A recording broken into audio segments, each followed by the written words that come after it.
My name's Ethan Parker, and if you'd told me 6 months ago that I'd be sitting in my car, engine idling in the dead of night, a cold sweat running down my spine as I stared at an unfamiliar sedan parked outside the motel on Route 17, I would have laughed it off. But there I was, holding a receipt that might as well have been a time bomb, my heart pounding as if it could break through my ribcage. It started with a whisper, a crack in the foundation of my seemingly perfect life. Madison, my wife of 8 years, was acting strange. Madison, who could charm the room with her smile, who had always been the glue that held us together, was suddenly more guarded, more irritable, and always attached to her phone. "Work's just been stressful," she said when I asked why she'd been staying late so often. But her excuse smelled off, like a fish left out in the sun too long. Still, I buried my doubts, brushing them away like crumbs off a table, convincing myself I was overthinking things. Madison wouldn't. She couldn't. Then I found the receipt. I was searching for some loose change in the cup holder of her car when I saw it. A bill from a motel. Dated last Tuesday, while she was supposedly at that networking event. The air in the garage felt heavier, colder, as if the walls were closing in. My mind raced with possibilities, each one worse than the last. Maybe it wasn't her. Maybe it was someone else borrowing her car. But the handwriting on the bill matched hers. I sat in our kitchen that evening, staring at her as she cooked dinner. Every gesture she made seemed rehearsed, every word overly sweet.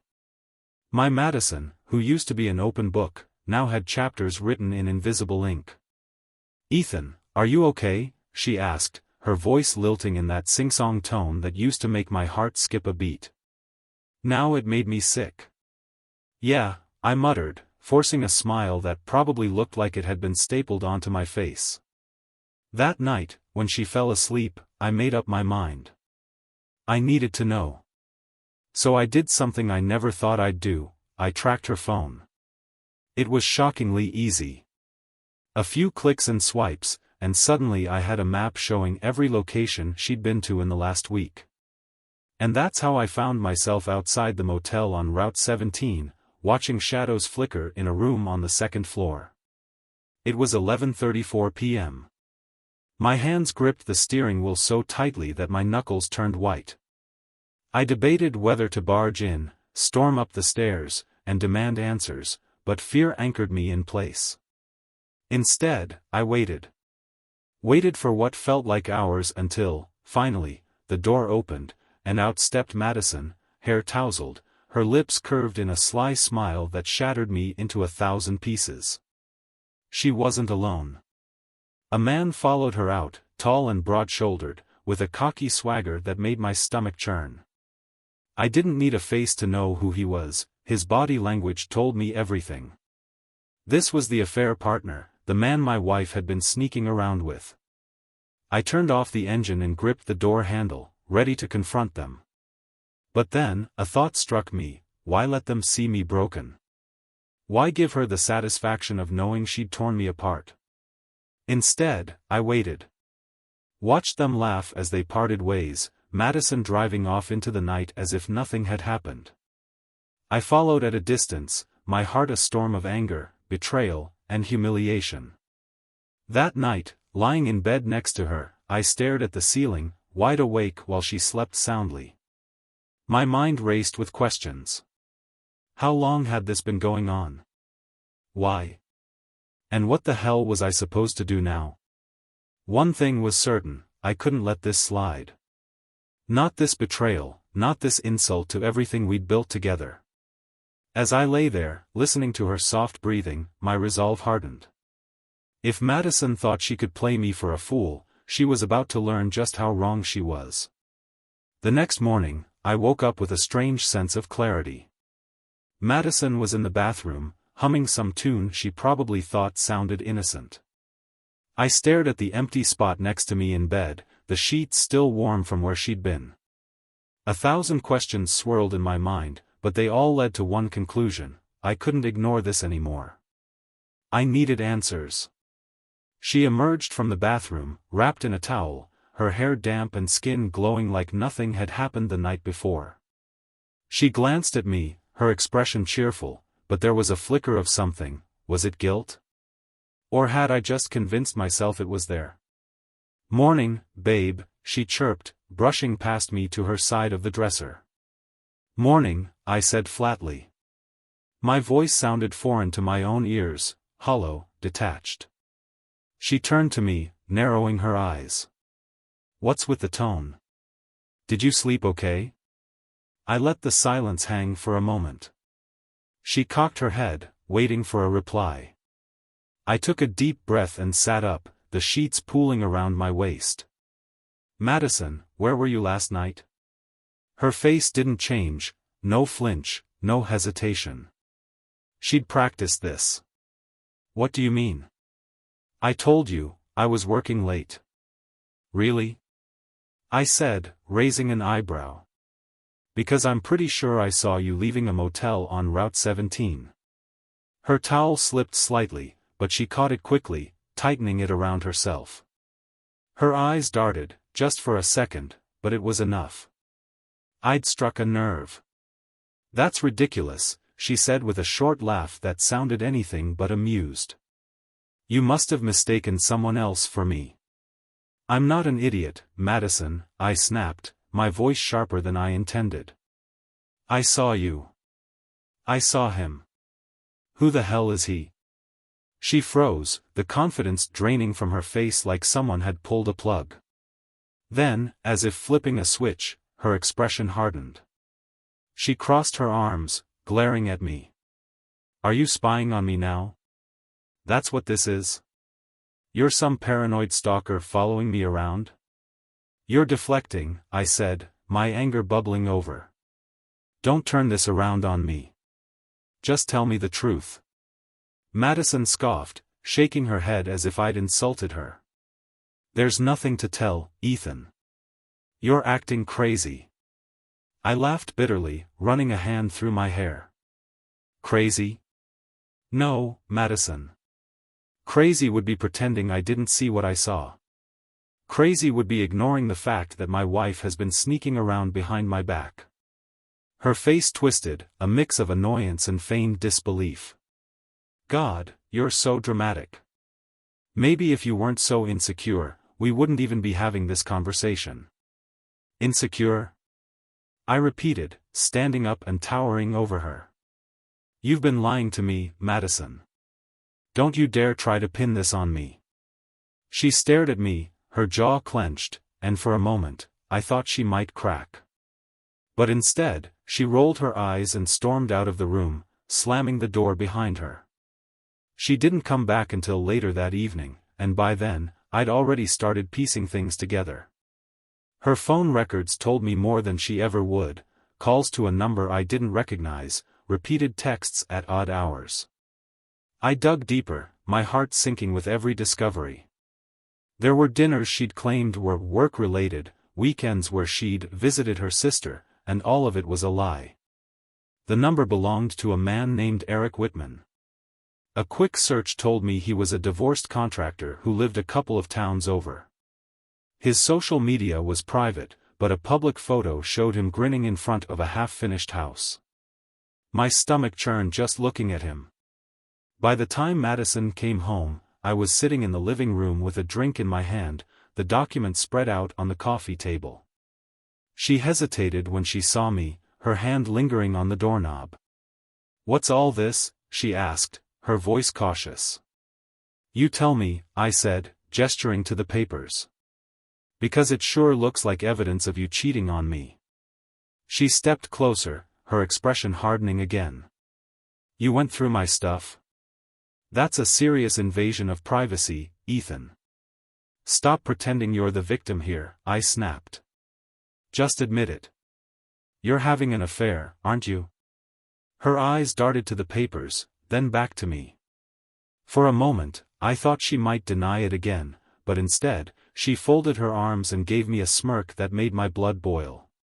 "Fine," she said, her voice dripping with venom. "You want the truth?"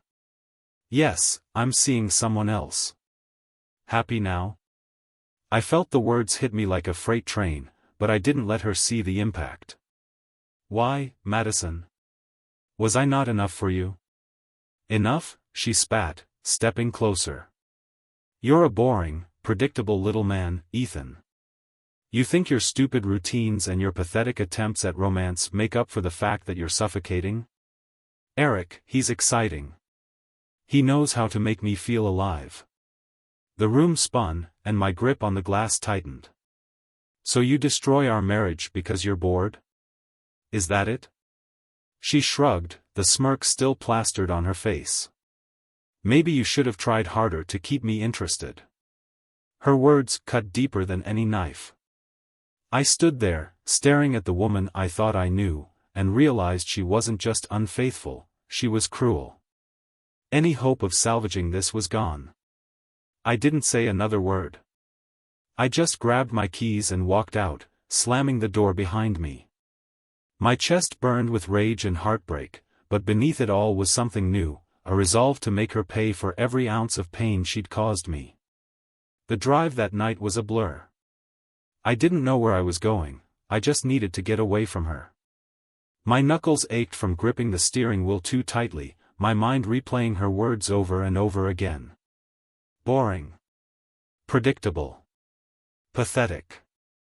They sliced through me like jagged glass, but they also ignited something I hadn't felt before, rage.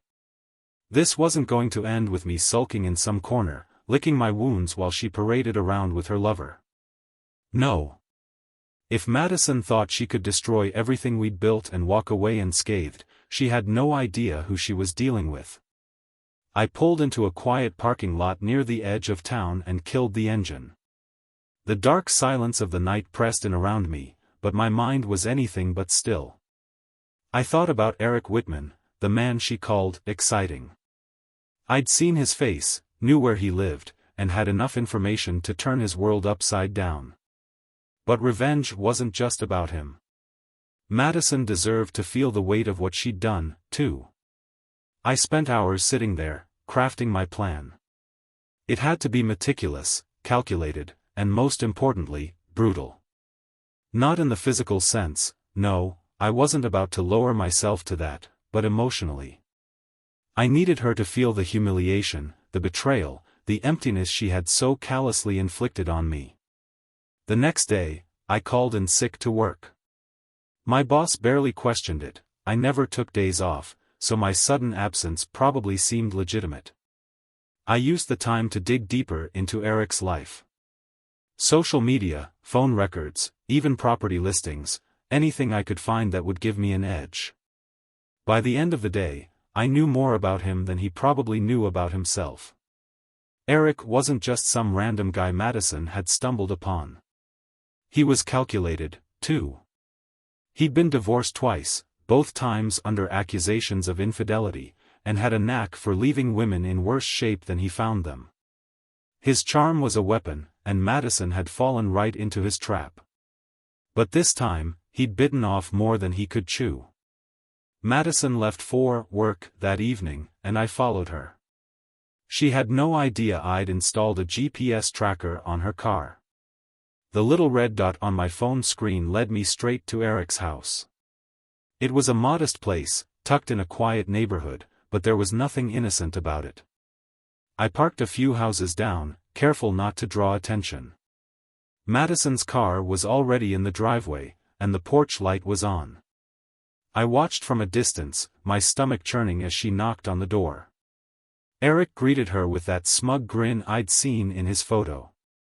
They kissed, right there in the open, and I felt my blood boil.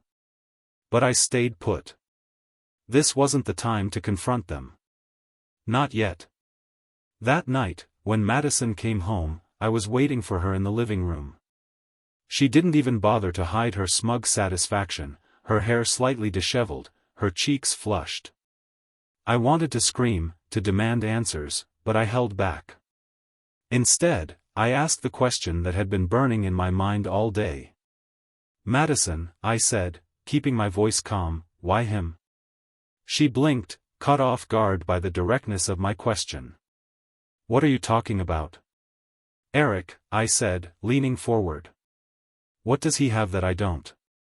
Her lips twisted into a cruel smile. You really want to know? Yeah, I said, my voice tight. I do. She shrugged, tossing her purse onto the couch. He's fun, Ethan. He's not stuck in the same boring routines. He makes me feel alive. Alive? I echoed, bitterness dripping from my tone. You mean lying and sneaking around makes you feel alive? Don't act so innocent, she snapped. You're no saint, Ethan. You're just pissed because you got caught up in your own boring little life and didn't see this coming. I stood up, towering over her, my patience hanging by a thread. You don't get to rewrite this, Madison. You're the one who cheated. You're the one who threw this marriage away. She rolled her eyes, brushing past me toward the stairs. Whatever, Ethan. If you don't like it, do something about it. And that was it. Those 6 words pushed me over the edge. If she thought I wouldn't, she was about to learn just how wrong she was. The next morning, I put my plan into motion. Step 1 was simple: destroy their illusion of secrecy. I printed out every piece of evidence I'd collected, photos of Madison at Eric's house, copies of their texts, phone records, and mailed them anonymously to Eric's ex-wife, his employer, and Madison's boss. If they wanted to play dirty, I'd show them how it was done. But I didn't stop there. I found a way to intercept Madison's emails, forwarding their little love notes to key figures in her life, her friends, her co-workers, even her mother. By lunchtime, her phone was buzzing non-stop with calls and texts. When she stormed into the house that evening, her face was flushed with panic. What the hell did you do? She screamed. I just leveled the playing field, I said, calmly sipping my coffee. You wanted excitement, Madison. Welcome to the show. You're insane, she shouted, her voice cracking. You've ruined everything. No, I said, standing and meeting her glare with my own. You ruined everything. I'm just making sure you feel it. Her rage dissolved into something else, fear. For the first time, she realized she wasn't in control anymore. And it felt damn good to watch her squirm. That night, Madison locked herself in the bedroom while I slept on the couch. But I didn't mind. I wasn't done yet. Eric might have been quiet for now, but he wouldn't stay that way. He'd come crawling out of his little hole eventually, and when he did, I'd be waiting. The next morning, I woke up with a strange sense of calm. I had tipped the first domino, and now it was time to watch the chain reaction. Madison barely looked at me as she shuffled past, her phone glued to her hand, frantically typing something. Her once confident stride now had an edge of uncertainty. She had underestimated me, and now she was realizing the consequences. While she spiraled, I took my revenge to the next level. It wasn't just about exposing her infidelity, it was about making her question every step she'd taken. Step 2 was dismantling her social circle, those friends who had undoubtedly enabled her lies and probably cheered her on in private. Around midday, I got a call from an old mutual friend of ours, Sarah.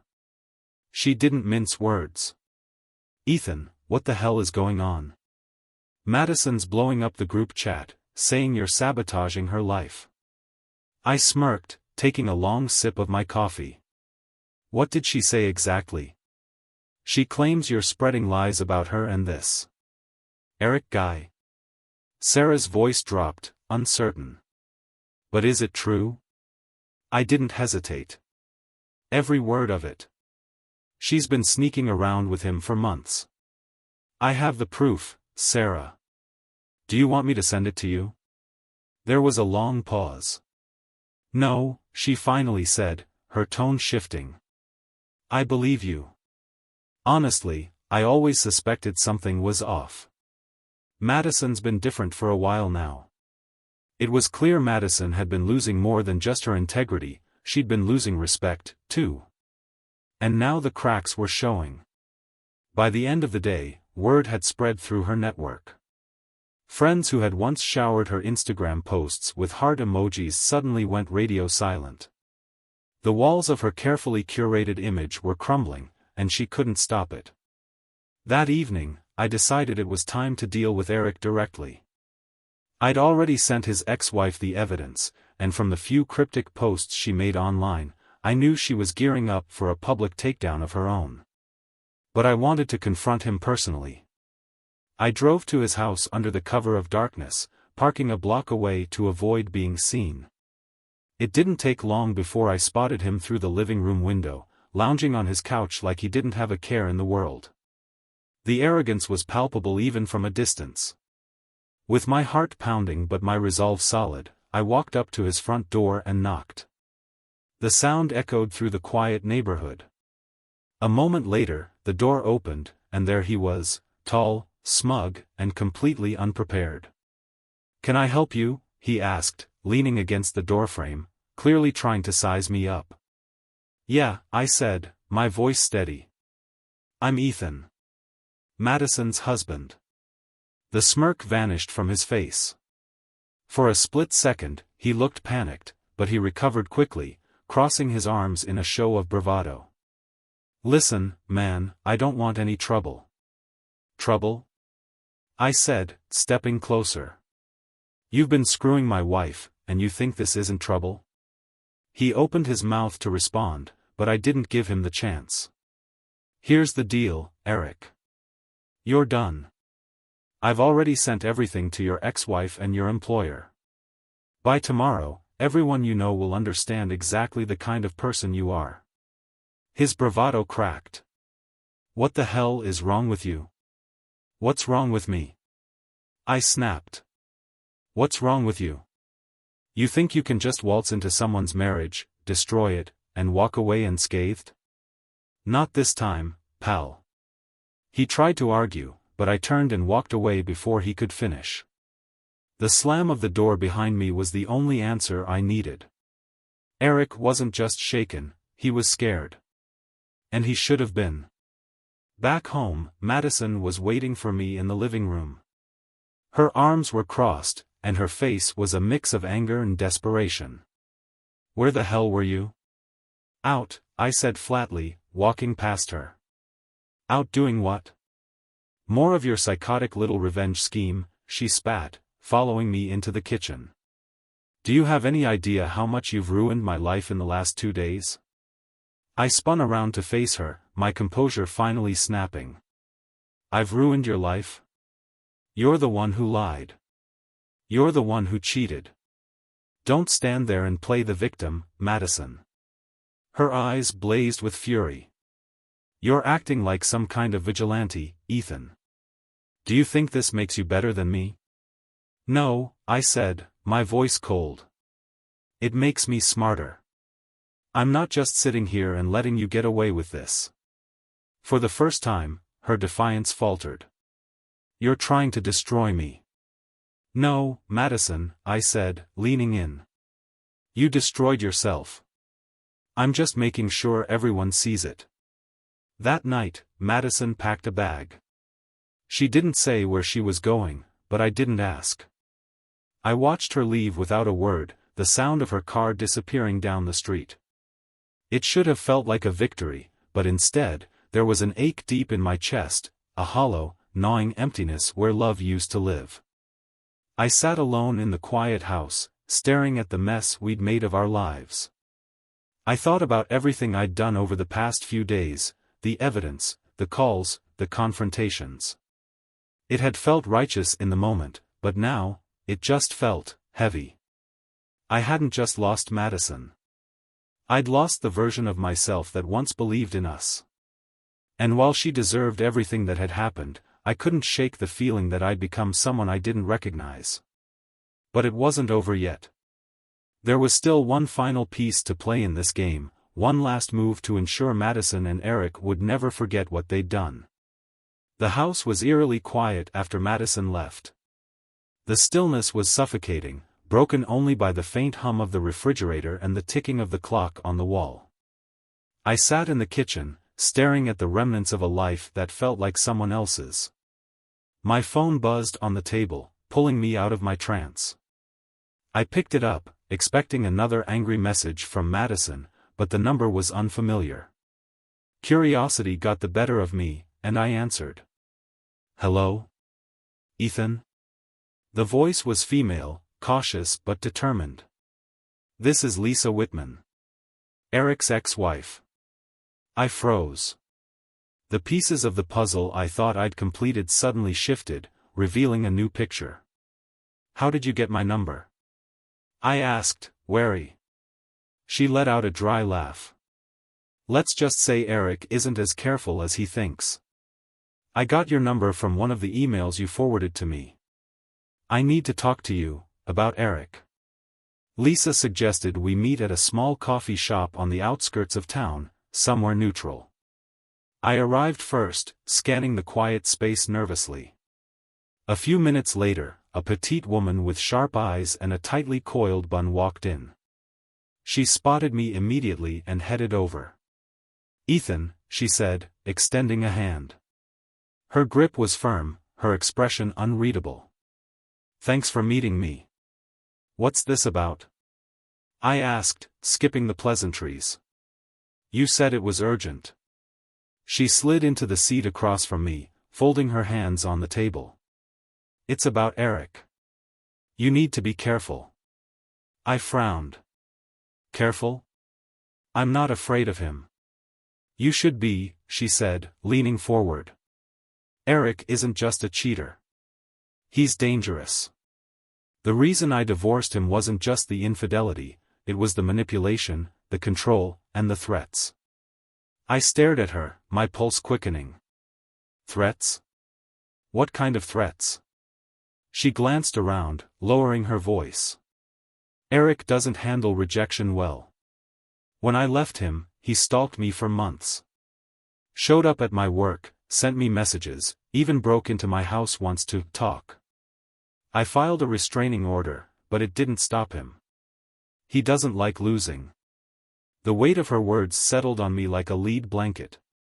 My plan had been to expose him, humiliate him, and make him regret ever touching Madison. But I hadn't considered the possibility that Eric might retaliate. "You think he'll come after me?" I asked. Lisa nodded. "If you've disrupted his life, yes. And if Madison's still involved with him, she might not be safe either." Her words hit me like a punch to the gut. As much as I despised Madison for what she'd done, the thought of her in real danger was unbearable. I needed to rethink everything. That night, I couldn't sleep. I lay on the couch, staring at the ceiling, Lisa's warning replaying in my head. If Eric was as dangerous as she claimed, then this wasn't just about revenge anymore, it was about survival. I needed to protect myself, and maybe even Madison, from whatever fallout might come next. I started by securing the house. New locks, reinforced windows, and a security system with cameras covering every angle. It wasn't much, but it gave me a sliver of peace. Then, I decided to find Madison. I hadn't heard from her since she stormed out, but I had a hunch about where she might be. The tracker on her car was still active, and when I checked, it pinged a location not far from Eric's house. My stomach sank. Was she still with him? Had she ignored everything I'd done to warn her about the kind of man he was? I drove there, parking a few blocks away to avoid drawing attention. Her car was in Eric's driveway, but the house itself was dark. I sat there for what felt like hours, torn between storming in and leaving her to her choices. Just as I was about to give up, the front door opened, and Madison stumbled out. She looked disheveled, her hair messy and her clothes wrinkled. But what caught my attention was the fear etched across her face. She glanced over her shoulder, as if checking to see if someone was following her, before hurrying to her car. I stepped out of my car and approached her cautiously. "Madison." She jumped, spinning around with wide eyes. "Ethan? What the hell are you doing here?" "I could ask you the same thing," I said, keeping my voice steady. "What happened?" Her lips trembled, and for a moment, I thought she was going to start yelling at me. But then she surprised me. She broke down, tears streaming down her face. "You were right," she said, her voice cracking. "About Eric. He's not who I thought he was." "What did he do?" I asked, my chest tightening. She shook her head, fumbling with her car keys. "I don't want to talk about it. I just need to get out of here." I grabbed her wrist gently, stopping her. "Madison, if he's dangerous, you need to tell me." Her eyes met mine, and for the first time in weeks, there was no malice or defiance in them, only fear. He said if I tried to leave him, he'd make sure I regretted it. He has photos, videos. Stuff he said he'd send to everyone we know if I don't stay. The air felt heavy, suffocating. Eric wasn't just a cheater, he was a predator, and Madison had become his prey. As much as I hated what Madison had done, I couldn't leave her to face Eric alone. "Come with me," I said. "You can't stay here." She hesitated, then nodded.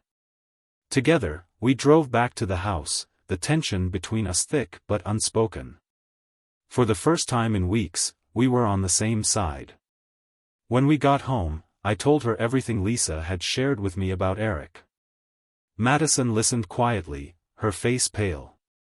"What do we do now?" she asked, her voice barely above a whisper. "We fight back," I said, my resolve hardening. "But we do it smart. We gather evidence, and we take him down legally. No more games." For the first time, Madison looked at me with something that resembled respect. "Thank you," she said softly. This wasn't the ending I had expected, or wanted, but it was the reality we were facing. Together, we would confront the storm Eric had unleashed. And this time, we wouldn't lose. The silence between us was unbearable. Madison sat at the kitchen table, her hands wrapped around a cup of coffee that had long gone cold. She hadn't said much since we got back to the house, and frankly, I wasn't sure I wanted to hear what she had to say. My mind was spinning with plans, scenarios, and risks, but above all, I was grappling with the bitter irony of the situation. The woman who had betrayed me now depended on me to protect her. "Ethan," she said finally, breaking the stillness. Her voice was quiet, hesitant. "I know I don't have the right to ask, but, why are you helping me?" I leaned back in my chair, crossing my arms. "Because whatever you've done to me, no one deserves to be trapped like this. Not even you." She flinched at my words but nodded, her eyes fixed on the table. "I didn't know he was like this. At first, he was just exciting, you know? Different. But then he started, controlling things. My time, my choices. And now," her voice cracked, and she took a shaky breath. I wanted to be angry, to tell her she had no one to blame but herself. But her fear was real, and it was palpable. Eric wasn't just some adulterer, he was a predator. And now, he was our problem. By the next morning, I had a plan. If Eric thought he could manipulate Madison, he was about to learn the hard way that he wasn't untouchable. I didn't just want to protect Madison, I wanted to expose him for who he really was and make sure he couldn't do this to anyone else. Step 1 was gathering hard evidence. Madison had already told me Eric kept compromising material on her, but we needed more, proof of his threats, his behavior, and his actions. We spent hours going through her phone, her emails, and her messages, documenting everything. Madison was reluctant at first, her shame evident, but I pushed her. "If we're going to take him down, we need to do this right." Next, I contacted Lisa. When I explained the situation, she didn't hesitate to join forces. "Eric's been getting away with this for years," she said over the phone. "If you're serious about stopping him, I'll help."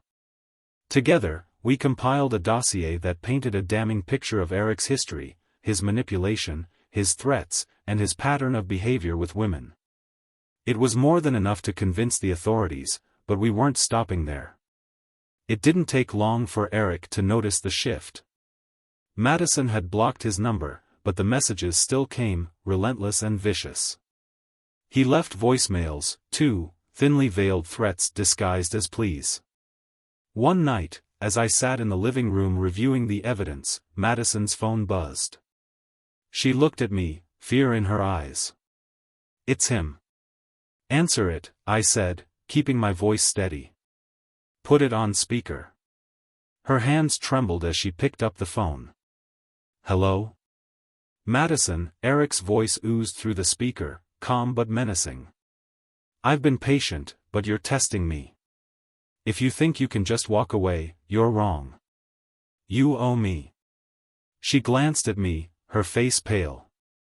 "I don't owe you anything." "Oh, but you do," he replied, his tone darkening. "And if you don't come back, I'll make sure everyone sees what you've been hiding. Do you really want your friends, your family, to know what kind of woman you are?" I clenched my fists, my jaw tight. "Hang up," I mouthed to Madison. She did, but the damage was done. Eric wasn't just playing games anymore, he was escalating. The breaking point came 2 days later. Madison and I had just returned from a meeting with a lawyer Lisa had recommended when we noticed something strange. The front door was ajar. "Did you leave it open?" I asked, my voice low. She shook her head, her face pale. My instincts kicked in. I motioned for her to stay back as I stepped inside, scanning the room. At first, nothing seemed out of place. But then I saw it, a single photo frame lying face down on the mantel, the glass shattered. It was a picture of Madison and me from happier times. "He was here," Madison whispered, her voice trembling. I didn't respond. My mind was already racing. Eric had crossed a line, and it was time to confront him directly. That night, I called Lisa. Together, we devised a plan to corner Eric. We arranged to meet him in a public place, where he'd have no choice but to listen. Lisa and I would handle the confrontation, while Madison stayed in a safe location with a trusted friend. Eric showed up to the meeting smug and confident, his usual bravado on full display. He didn't notice the small recorder hidden in Lisa's purse or the plainclothes officer sitting a few tables away, ready to intervene if things got out of hand. Well, Eric said as he sat down, his grin infuriatingly casual. "What's this? An intervention?" "Something like that," I said, keeping my tone steady. "We know what you've been doing, Eric. The threats, the manipulation, it's over." He laughed, leaning back in his chair. "And what are you going to do about it? Run to the cops? They won't believe you. They never do."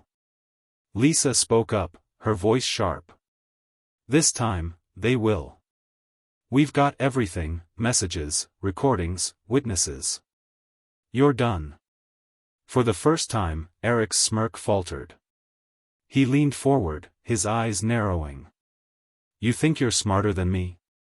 You think you can just take me down?" "I don't think," I said, meeting his gaze. "I know."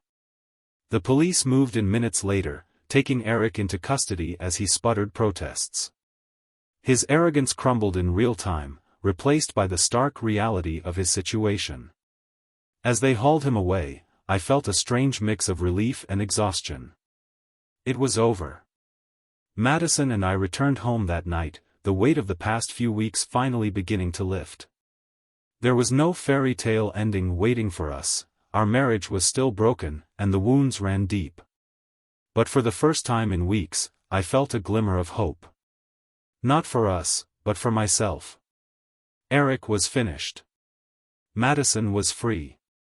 And I was finally ready to move on. The house felt like a different place now. Eric was gone, arrested for his crimes, and while his threats still loomed in my mind, the immediate danger had passed. Yet, the silence between Madison and me was deafening.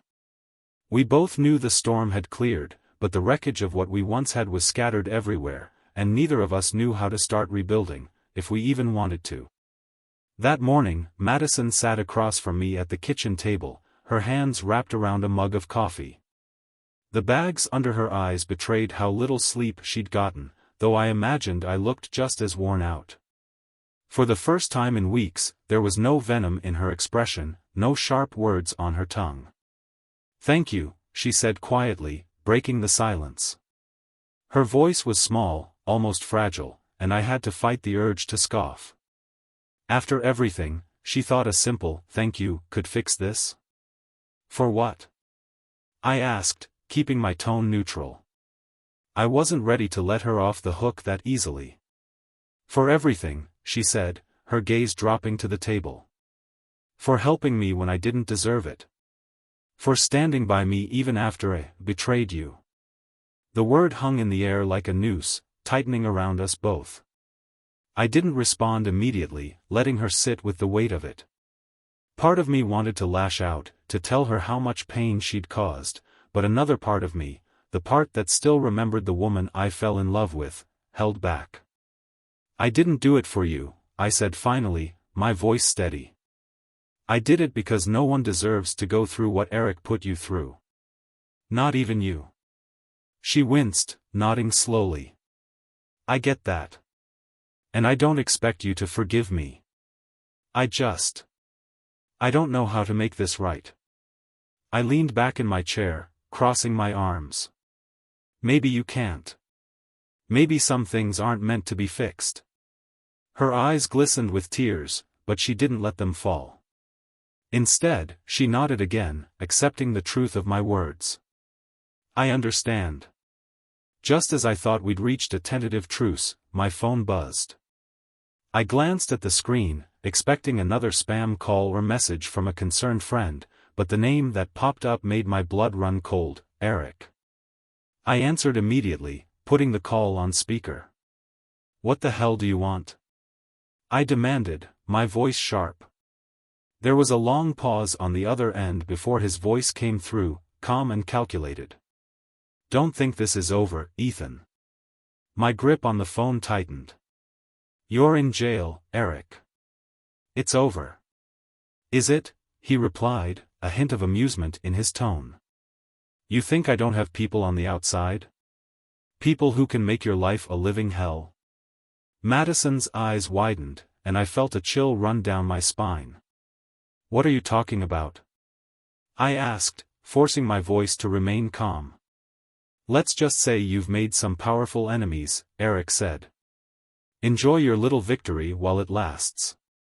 The call disconnected, leaving a suffocating silence in its wake. I set the phone down, my mind racing. Was he bluffing? Or had we underestimated just how deep his connections ran? Madison looked at me, her face pale. "What does he mean by people on the outside? Do you think he's serious?" I shook my head, trying to push down the rising panic. "He's just trying to scare us. He's lost, and this is his way of clawing back some control." But even as I said the words, I wasn't sure I believed them. Eric had proven time and time again that he thrived on manipulation and chaos. It wasn't outside the realm of possibility that he had allies who shared his twisted mindset. That evening, I called Lisa to warn her. She wasn't surprised by Eric's threat but shared my concern. "He's not the type to let go easily," she said. "But the police have him in custody. If he tries anything, they'll add more charges to his record." Her reassurance helped, but only slightly. I knew Eric wouldn't go down without a fight, and I couldn't shake the feeling that this wasn't over. The next few days passed in a blur of tense silence. Madison and I spoke only when necessary, the weight of everything unsaid hanging between us. I spent most of my time focusing on fortifying the house and documenting every interaction with Eric or his associates, just in case. But as the days turned into weeks, the tension between us began to ease, if only slightly. Madison started helping around the house, her actions quiet but deliberate.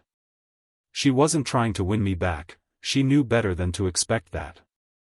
But she was trying to show that she was sorry, and while I wasn't ready to forgive her, I could see the effort. One evening, as we sat in the living room watching the news, she turned to me. "I've been thinking about moving out." The statement caught me off guard, and for a moment, I didn't know how to respond. "Why?" She hesitated, her gaze fixed on her hands. "Because I don't want to make things harder for you. I know I've caused enough damage, and maybe some space would help." I nodded slowly, considering her words. Part of me wanted her gone, wanted to erase the pain she'd caused by removing her from my life entirely. But another part of me, the part that still cared, despite everything, wasn't ready to let her go. "You don't have to decide now," I said finally. "But if you think it's for the best, I won't stop you." She looked at me, her eyes filled with a mix of gratitude and sadness. "Thank you, Ethan. For everything." As Madison began packing her things, I couldn't help but reflect on everything we'd been through. Our marriage was shattered, and the trust we once had was gone. But in the midst of the chaos, I'd found a strength I didn't know I had, a resilience that would carry me forward, no matter what the future held. Eric's threats still lingered in the back of my mind, but I refused to let them control me. If he came after us again, I'd be ready. And as for Madison, I hoped she'd find a way to rebuild her life, just as I was rebuilding mine. For now, the path ahead was unclear.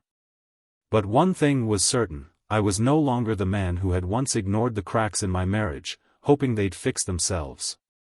I was stronger, wiser, and ready to face whatever came next. The day Madison moved out, the house felt heavier, not lighter like I'd expected. There were no words exchanged, just the quiet shuffle of her carrying boxes to her car while I stood by the window, watching. Part of me wanted to say something, anything, but I couldn't find the words. This was what had to happen, even if it didn't feel like closure. When the last box was loaded, she stood by the door for a moment, hesitating. "Ethan," she said softly, her voice breaking the stillness. "I know I don't deserve forgiveness. I know I destroyed something good. But I hope you find peace. You deserve it." I nodded, my throat tight, but I couldn't bring myself to respond. She looked at me for a moment longer, then walked out, closing the door softly behind her. Just like that, she was gone. The first few days after Madison left were surreal. The house was quiet, almost eerily so, and I found myself wandering through the empty rooms, as if expecting her to walk back in.